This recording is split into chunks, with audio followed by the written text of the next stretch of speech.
garden expert Paul James introduce us to a plant that's tough as nails for 2 Works for You in the garden. Good morning, welcome back to In the Garden, and today, Paul, what is on the agenda? I'm going to be talking about some plants that are a lot like you and me. Really? Old and balding? No, Oh. tough as nails. Tough, oh, that's what you were saying. That's right. Tough as nails. This is a group of plants known as Nandina. Nandina, okay. Okay, now, 10 years ago, if you'd have told me that Nandina would be a plant that I would embrace, I'd have called you crazy. Actually, I've called you crazy regardless. Many times, yes. And that's because the original Nandina that our parents grew, our grandparents always had, is Nandina domestica. This is the species. Okay. And they're just not that attractive. They get gangly. They're also known as heavenly bamboo, by the way. That's another common name. They are not bamboos. And there's nothing heavenly about this one, in my opinion. Nothing heavenly at all. Yeah, this is almost like that kid whenever you're in 2nd or 3rd grade, it's already 6 feet tall, and he really hasn't found his legs yet. That's kind of what this reminds me of. It really doesn't know what it wants to do right now. We all went to school with one of those guys. At least one, yes. Now, the good news is you can actually, if you prune these hard, okay, then you can get them to bush out and be a much more attractive plant. So, these are so rugged. All the Nandinas, they'll tolerate full sun, they'll tolerate a good deal of shade. They're not picky about where the soil conditions. They're pest and disease free.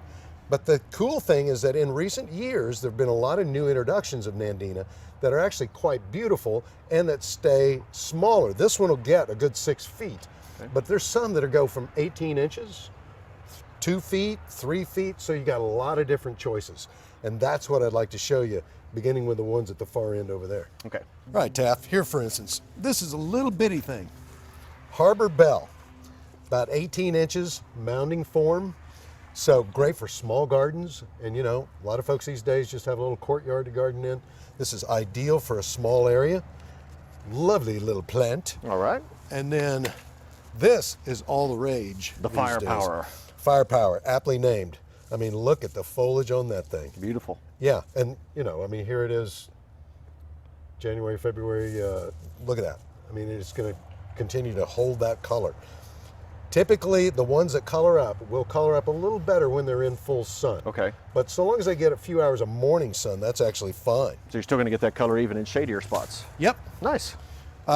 This is one, I think I'll pick up the smaller version. Also hugely popular. This is Flirt. Oh, of course. And just like the guy in high school, we always knew somebody who was a flirt back then too, right? Flirt is really one of the most popular out there right now. This will produce some berries, but you're looking at maybe 24 inches or so. So you have some in the 16-inch range, some in the 24 range, not only those colors, but also different heights, perfect for wherever you need them. Absolutely, and you can mix and match them all you want. Nice. Obsession, this is another one that is hugely popular. And it's not as red throughout, but you know, you can see, you get that contrast of the red and the green. Really pretty plant, nice dense growth. And you can put quite a few of these together in one place if you want a small area of these. Absolutely. Nice, yes. No problem. Loving these.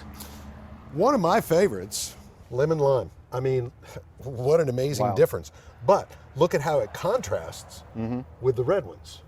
And there's different kinds of those colors of red too, so you can mix and match, and you can have variations all throughout the backyard. You can get magnificent color just by mixing and matching the plants. And you're talking about how hardy these things are, and that's a good thing if maybe somebody really doesn't know what they're doing that much out there, but they want that color. These are really a good thing to put out there. Not only tough as nails, but foolproof. Foolproof as well. So what you're saying is, so if we want to spend maybe the spring and summer out at the golf course or out at the lake and doing other things other than actually sitting here and doing gardening, these are what we want. Yeah, these are perfect. Okay. Okay, finally, let me show you this. This was one of the first new introductions, and this is Gulfstream. So again, you see that variation there. You've got the newer growth, you've got that beautiful red, really the older growth of green, and a little bit of both throughout the leaves. Really gorgeous. And these can be pruned as well to whatever shape you want them? You can shear them, you can abuse them. They thrive on neglect. I mean, you can throw it out on the driveway and it'll grow? Almost. Almost. And you know, there's a lot of people that you got a tough site, an area that you really don't spend a lot of time in, but you still want it to look okay. You can't go wrong with Nandina. So whenever we're thinking of tough as nails, if you want a plant that's kind of like Paul and I, Nandina is the way to go, right? Yeah, Nandina. Go Nandina. Ah.